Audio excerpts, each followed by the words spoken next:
15번 노트를 시작합니다.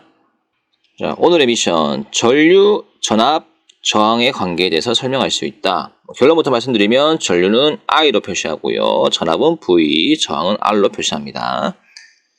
수압에 대한 내용이 나오는데요. 일단 수압은요. 높이차가 크면 클수록 수압이 세다라고 제가 저번 시간 때 말씀드렸거든요. 높이차. 자, 가 그림을 잠깐 보시죠. 가는 위에가 높죠. 밑에가 낮고요. 그러면 물은 어디서 어디로 흐를까요? 높은 곳에서 낮은 곳으로 흐르겠죠. 자, 밑에 한번 적어보겠습니다. 가는 수압차가 발생해도 일시적입니다. 왜 그런지 아십니까, 여러분들? 밑으로 내려갈 때요. 어느 순간 높이가 같아지는 지점이겠죠. 그럼 더 이상 수압차는 발생하지 않죠. 높이차가 없으니까. 맞나? 그런데 나는 봐봐요. 나는 수압차가 발생할지라도 이거 다시 펌프가 끌어올려가지고 여기 높이를 또 높여주고 낮춰주거든요. 또 내려가면은 높이가 같아지는데 또 같아지면 펌프가 또 올려서 또 높여주죠. 그죠? 즉, 나 같은 경우는요.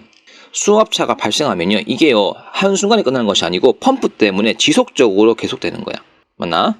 그러면 방금 제가 했던 얘기 한번 요약해 볼게요. 나가 수압차를 계속 유지할 수 있는 이유는 바로 펌프 때문이다. 맞죠? 펌프입니다. 그런데 이 펌프에 해당되는 게 누구냐면요. 건전지예요. 건전지. 전류에서는요. 전압은 무엇이냐? 회로에서 전류를 흐르게 하는 능력이거든요. 지속적으로 계속. 그리고 전압이 개념이라면 너 전압 얼마니? 220V, 9V라고 대답할 수 있는데 그 단위가 볼트가 되겠습니다. 그렇죠? 자, 그러면 이제 건전지를 연결하는 방식도 직렬과 병렬이 존재하는데요. 일단 직렬 잠깐 보시죠. 자, 여기 전구 전지 3개, 스위치 1개가 준비되어 있습니다. 일단 기본적으로 여기 1, 2, 3 각각의 건전지가 1.5V라고 한다면 이 전체의 전압을 물어본다면요. 직렬 상태에서는 각각의 합입니다. 그래서 4.5V가 나와요. 이걸 그래프로 한번 그려볼게요.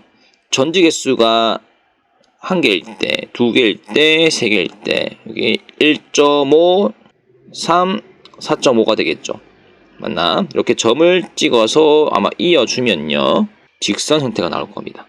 아, 건전지 개수가 증가하면 증가할수록 전체 전압도 높아지는구나. 그리고 전지 개수가 100개가 됐다. 이때 그러면 전체 전압이 얼마 될까요? 150V가 되겠죠. 그죠? 그러니까 개수를 더하더라도 전체 전압이 얼마인지 예측할 수 있어요.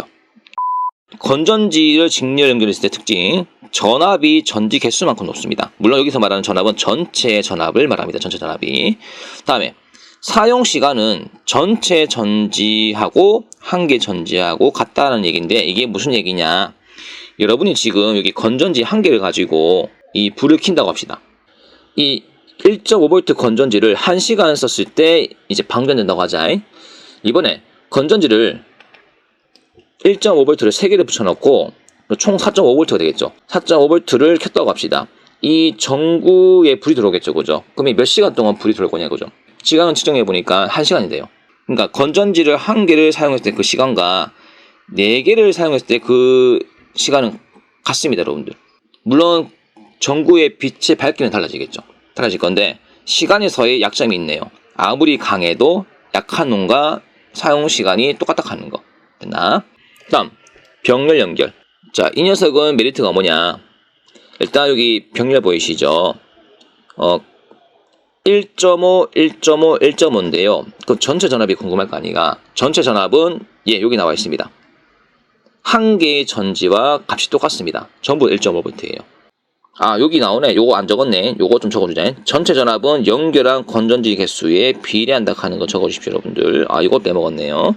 다음에 전체 전압은 전지 개수와 무관하다. 무슨 얘기냐? 1개, 2개, 3개, 1.5V를 막 이제 이렇게 개수 늘려가. 그러면 전체 전압이 궁금할 건데 전체 전압도 1.5V로 똑같아요. 이렇게 됩니다, 여러분들. 됐나? 전지의 병렬 연결 특징. 전체 전압이 건전지 1개 전압과 똑같습니다. 1.5V. 다음에 특징. 오래 사용할 수 있어요. 만약 여러분들이 갑자기 서 있다가 땅 밑으로 추락했어요. 1km. 추락했는데 살았다고 합시다. 한 60명이. 근데 여러분이 지금 이제 여기서 버텨야 하거든요. 너무 캄캄하기 때문에 이 불을 켜가지고 생존을 하고 있어야 돼. 여러분이 밑에 떨어지면 SOS 신호를 보내겠죠. 맞습니까? 그러면 준비물이 건전지 3개, 스위치 하나, 전구 1개인데 이거를 직렬로 할지 병렬로 할지 고민한단 말이야. 뭐가 더 유리하냐 이거죠. 직렬로 연결하게 된다면 분명히 빛은 엄청 밝을 거예요. 근데 단점이 뭡니까? 지속 시간이 짧죠. 하지만 병렬로 연결하게 되면 뭐가 좋을까요? 빛이 직렬만큼 밝진 않겠지만 오랫동안 켤 수 있어요. 그러니까 이 전지의 직렬 연결, 병렬 연결의 각 장단점을 파악하신 다음에 때와 장소에 걸맞는 방법을 쓰라고. 그치? 각자의 장단점이 있습니다. 다음은 전기저항인데요. 전기저항은 R이라고 불러주고요. 뜻은 전류의 흐름이나 자유전자의 이동을 방해하는 성질을 갖고 있습니다. 저항의 단위가 ohm이 되겠네요. 너 저항 얼마니 물어봤을 때 1ohm, 2ohm이라고 불러줍니다. 예를 들면 1V의 전압을 걸 때 전류가 1A가 흐른다고 한다면 이때 저항 크기는 1ohm이 되고 그리고 전압과 전류와 저항은 굉장히 밀접한 관계거든요. 그래서 이 세 개의 그 관계를 한번 물어보니까 이런 공식이 나옵니다. V는 IR. 이게 ohm의 법칙인데요. 한번 볼게요. 자, V는 IR인데 여러분 수학 시간 때 배웠을 거예요. Y는 A X라고 배웠을 겁니다. X는 가로축이고요. Y는 세로축이거든요. 그리고 요게 이제 기울기 A입니다, 여러분들. 아마 이제 배웠거나 배우게 될 거거든요. 이게 1차 함수인데 전류가 예를 들면 1A 증가했을 때 전압도 같이 증가하거든요. 뭐 2V식으로 이렇게 해보겠습니다. 2A가 걸리면 전압값은 4V로 증가합니다. 그러니까 전류를 증가시키니까 전압도 증가하는 거죠. 두 개가 윈윈 하죠, 그죠? 맞습니까? 근데 이 사이를 컨트롤해주는 그 저항이 있는데 그 저항이 기울기거든요. 이 기울기는 얼마냐? 1 올라갔을 때 2가 됐잖아. 2 올라갔을 때 4가 됐고 기울기는 1분의 2, 2분의 4거든요. 즉 다시 말하면 2가 됩니다. 2. 기울기가 2. 이게 저항 값이에요. 2옴. 됐죠? 다음에 이 공식을 I에 관해서 바꿔볼게요. 자, 그러면 I를 남겨두고 이제 R을 넘기면 되지 않나? 그렇게 하고 나면 R분의 1 곱하기 V가 될 겁니다. 자, 이때 여러분들 잘 보세요. 여기 V 보이시죠? 이때는 가로축이 V가 된다고 한다면 얘를 X로 두면 됩니다, 여러분들. Y가 세로축에 있네요. 그러면 Y로 두면 되고요. 그래서 Y는 AX 형식으로 이렇게 두면 돼요. 자, 이번에 어떤 경우냐면요. X축이 V 아닙니까? 그래서 뭐 예를 들면 2V 걸었을 때 전류가 1A가 걸렸어요. 그 다음에 4V를 걸었을 때 2A가 걸렸다고 합시다. 그러면 선을 이렇게 끄면 되겠죠. 그러면 요 기울기가 A가 될 건데요. 이 값이 얼마 나올까요? 2분의 1 나오죠. 자, 근데 여기 기울기가 뭐라고 적혀 있습니까? R분의 1 나오죠. 그러면 2분의 1은 R분의 1입니다. 즉 R은 얼마입니까? 2ohm이 되겠죠. 그죠?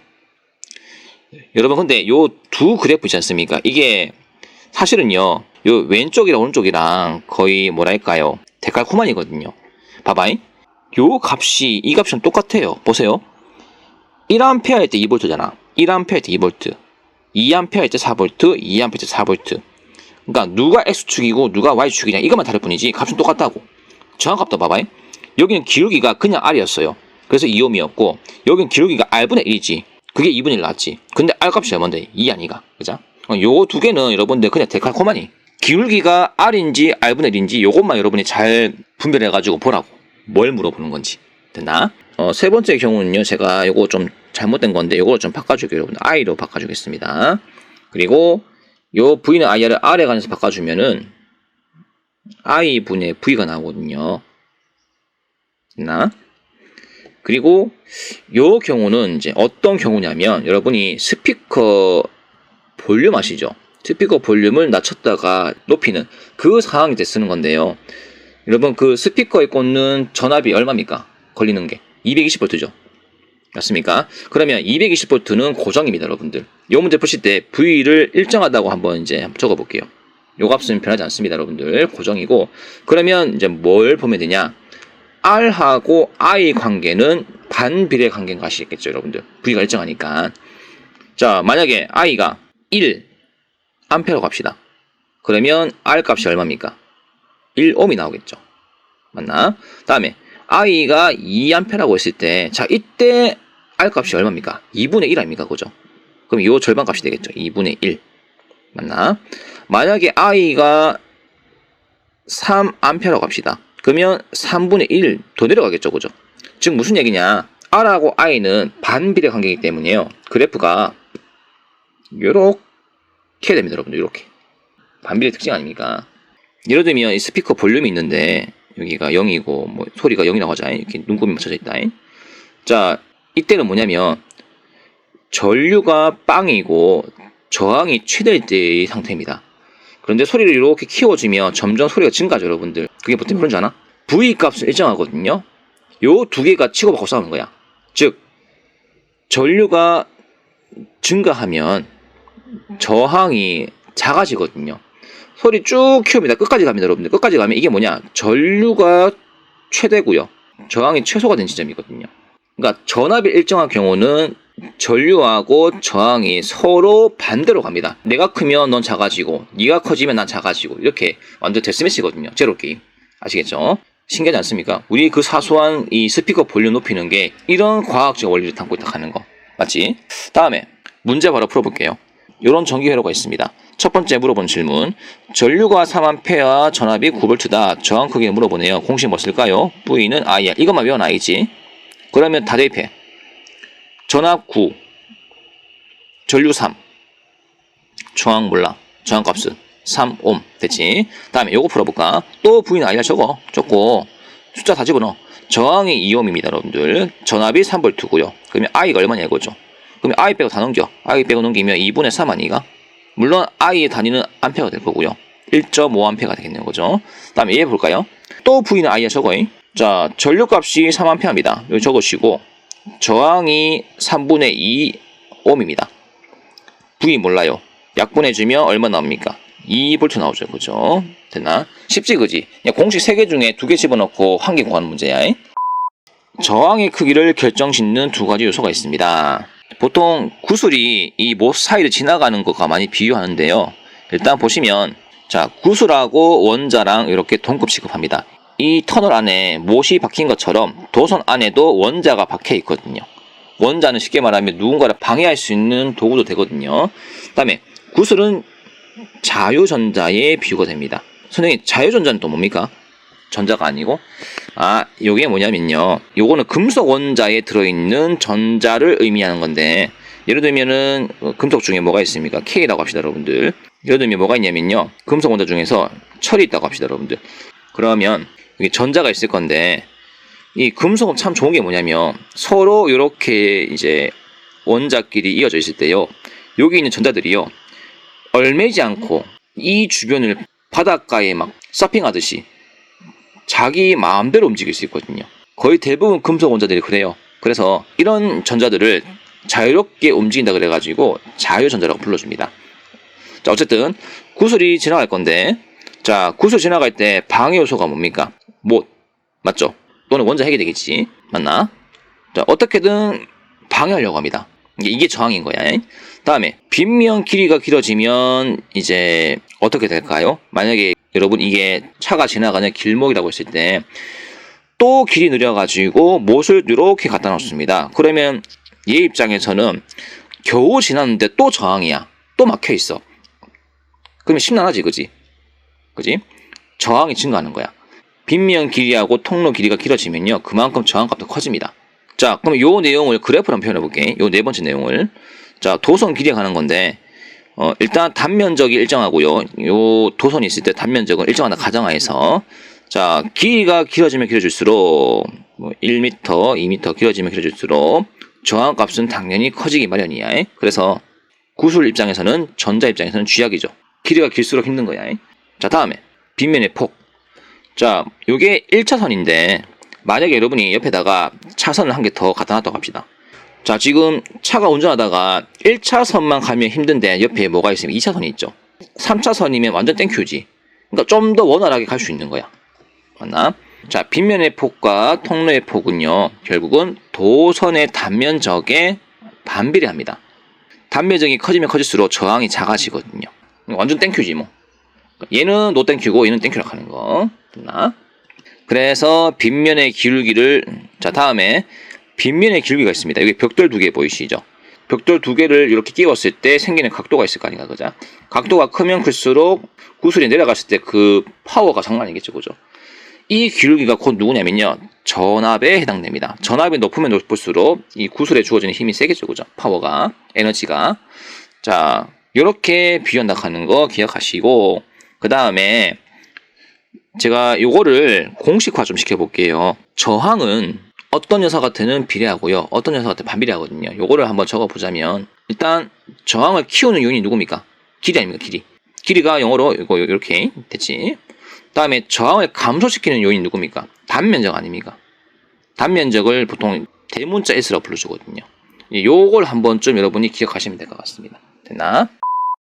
이렇게 하고 나면 15분 노트 끝나고, 사실 전기 파트는요, 이론이 좀 딱딱하고요, 문제를 풀어야 재밌습니다. 16번 문제는 문제 푸는 파트거든요. 기대하시고 이제 16번 노트를 한번 들으시면 되겠습니다. 자, 수고했습니다. 친구하죠.